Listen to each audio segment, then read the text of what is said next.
तो स्वागत है आप सबका हमारे इस प्यारे से YouTube channel Anshika education hub पर।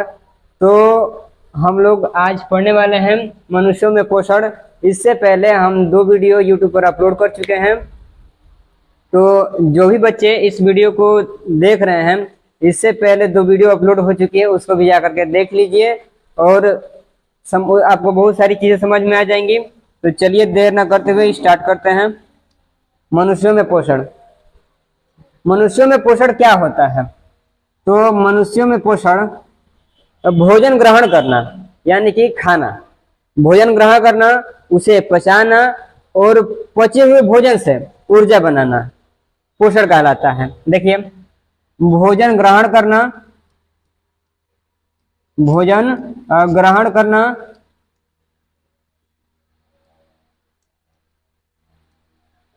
उसे पचाना,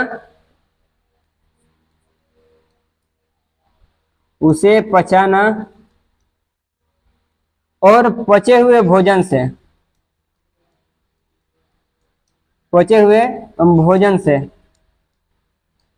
ऊर्जा बनाना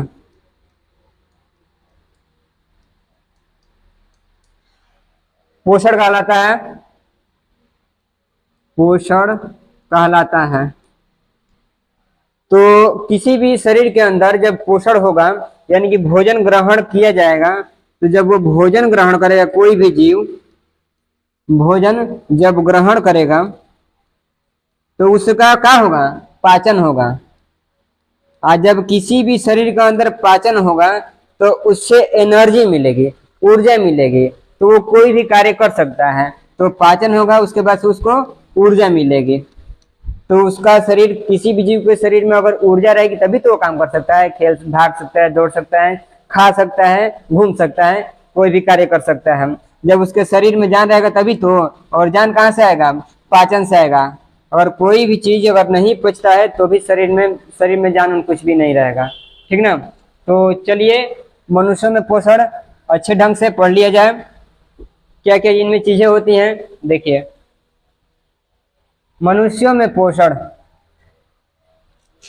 मनुष्य में पोषण सबसे पहले मुख गुहा होता है। मुख गुहा कहने का मतलब कि मुंह, है ना? मुख गुहा, उसके बाद से अमाशय, उसके बाद से छोटी आंत, उसके बाद से बड़ी आंत। ठीक, यानी कि जो मनुष्य में पाचन होता है, डाइजेस्ट होता है भोजन, वो कहाँ होता है, कैसे होता है? तो वो होता है मनुष्य में पोषण। देखिए, सबसे पहले मुख गुहा, है ना, यानी कि मुख द्वारा सबसे पहले भोजन मुख द्वारा लिया जाता है। और मुख के अंदर क्या क्या चीजें होती हैं, जरा इसको देखिए। तो मुख, जो मुख गुहा होता है, मुख में दांत, मुंह में दांत होते हैं, ठीक ना, और दांत और जीभ भी होता है। फिर लार ग्रंथियां होती हैं मुख में। तो जरा देखिए, मुख में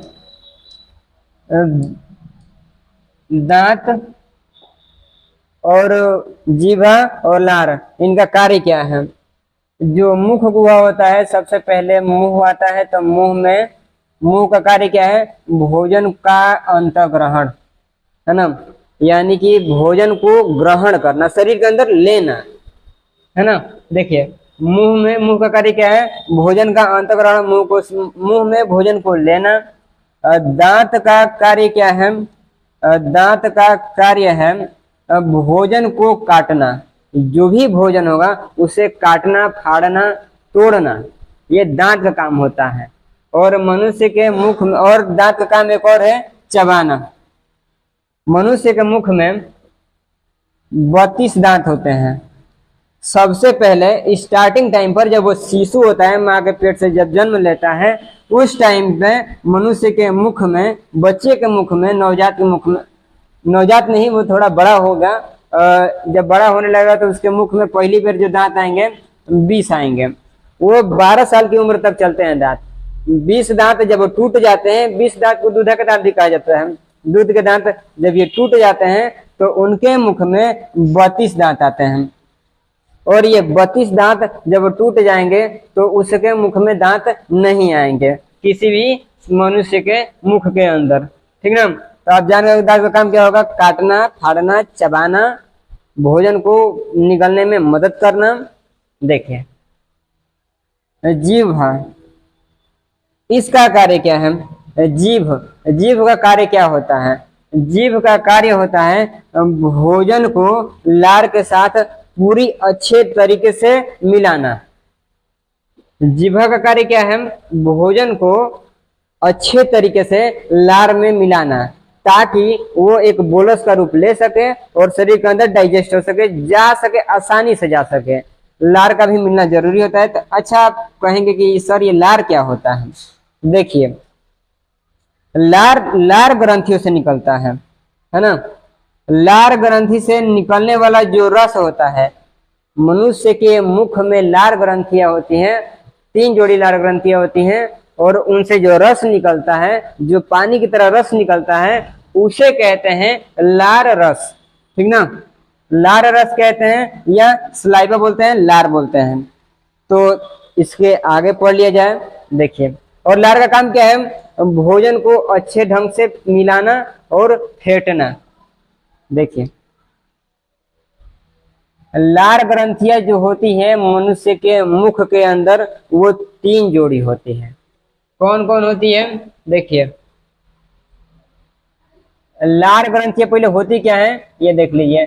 तो 3 जोड़ी लार ग्रंथियां होती हैं, जिससे लार निकलता है।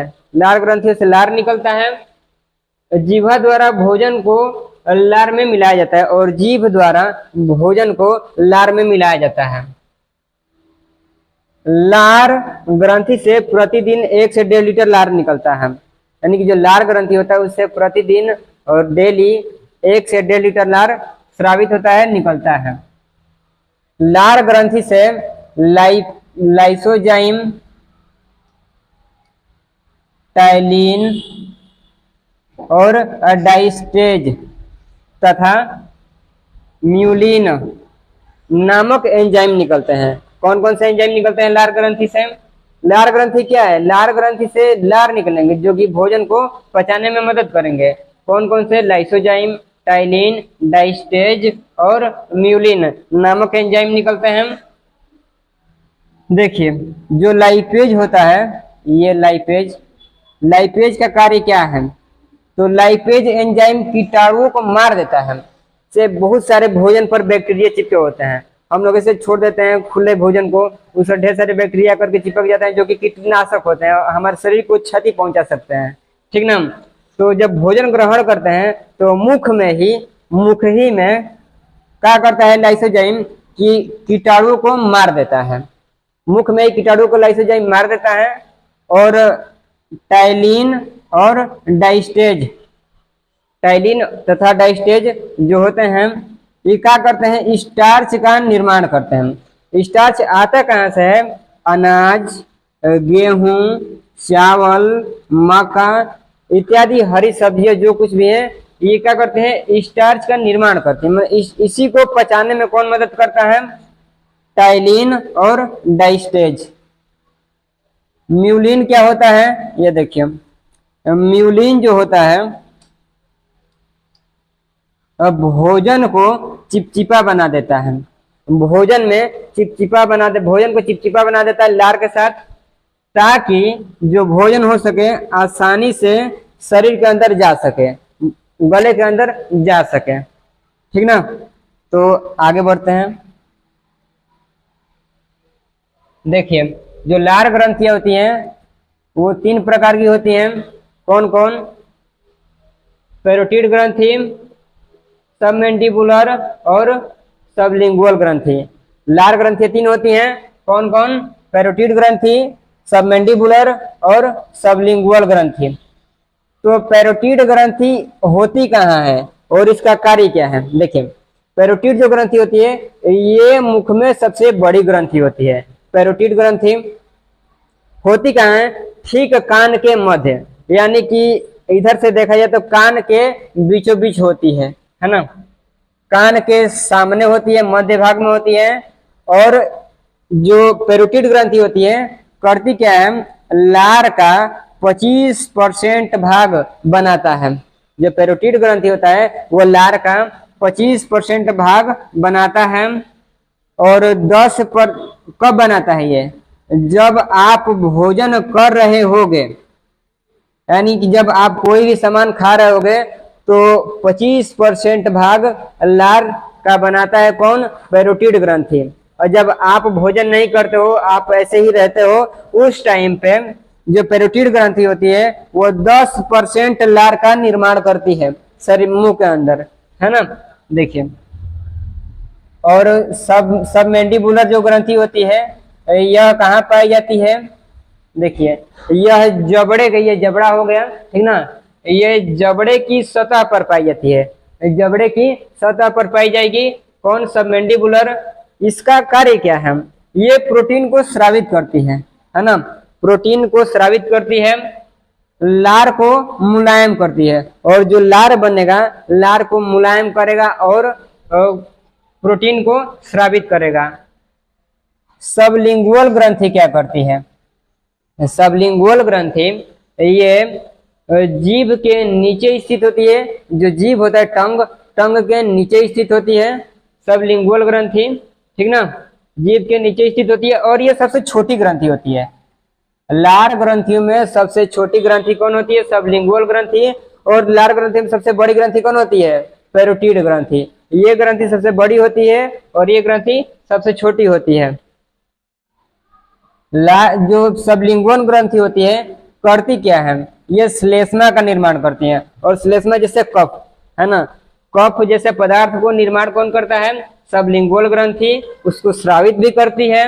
देखिए, तथा जो पहला स्टेप होता है गले में उतरने का भोजन, वो कहाँ से होता है? सबलिंगुअल ग्रंथि से, है ना।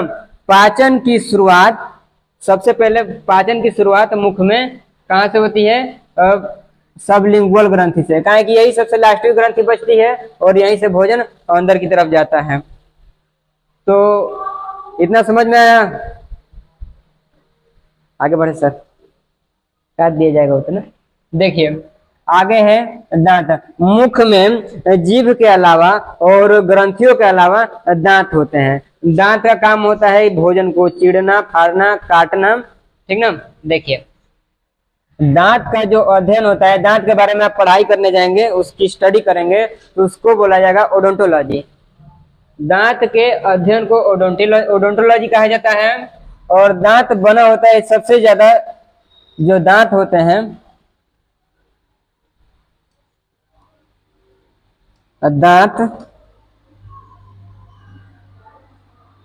दांत जो बने होते हैं वो सबसे ज्यादा कैल्शियम से बने होते हैं।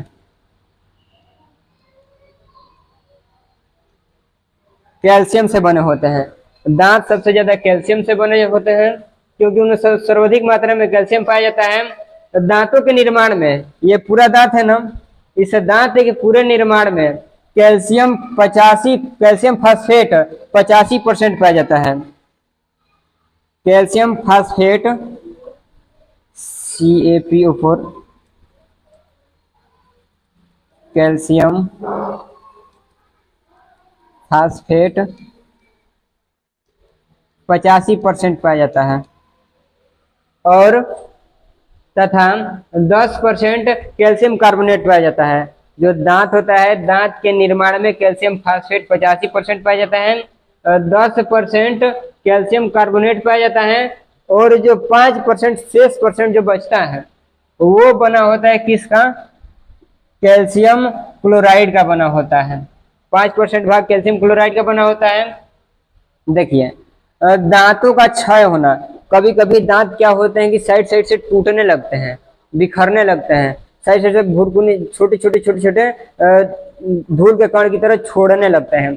वो काहे छोड़ते हैं? देखिए, दांतों के जब क्षय होता है, जब वो टूटने लगते हैं छोटे छोटे टुकड़ों में, वो होता है फ्लोरीन के कारण। दांत में फ्लोरीन की मात्रा जब बढ़ने लगती है तो दांत का क्षय होने लगता है, यानी कि छोटे छोटे टुकड़ों में टूटने लगता है। देखिए, मानव के जो दांत में 2 परतें होती है। मानव के दांत में 2 परतें होती हैं। देखिए इधर, ये हो गया दांत,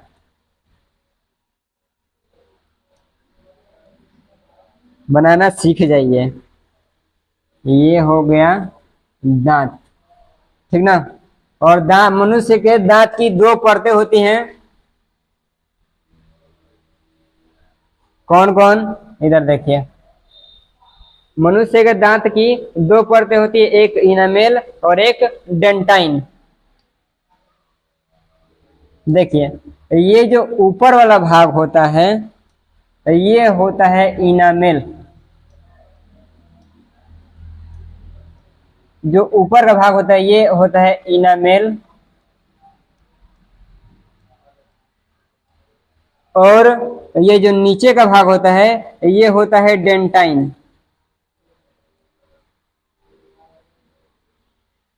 ऊपर का भाग इनामेल और नीचे का भाग डेंटाइन। इनामेल जो होता है ना, ये दांत का सबसे कठोर भाग होता है इनामेल, और डेंटाइन जो होता है ये सबसे कोमल भाग होता है। दांत का कोमल भाग डेंटाइन और दांत का कठोर भाग इनामेल।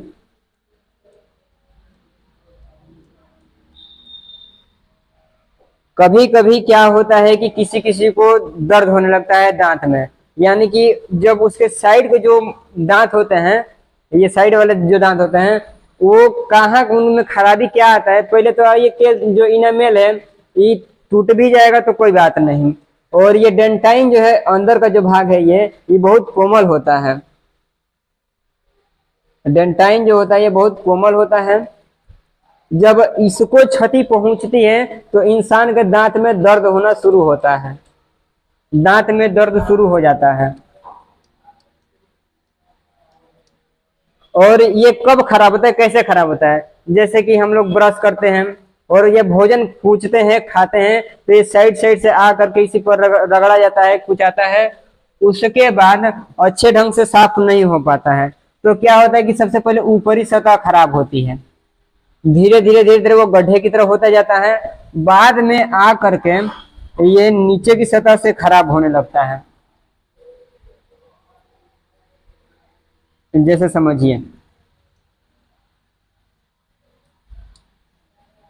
ये नीचे की सतह से खराब होने लगेगा। सबसे पहले तो ये ऊपर से खराब होगा, उसके बाद से नीचे खराब जब होगा तो जहां थोड़ा भी भोजन इस डेंटाइन में जाएगा, भोजन का छोटा सा भी टुकड़ा अगर डेंटाइन में जाता है तब दर्द होना शुरू हो जाएगा मनुष्य के दांत के अंदर।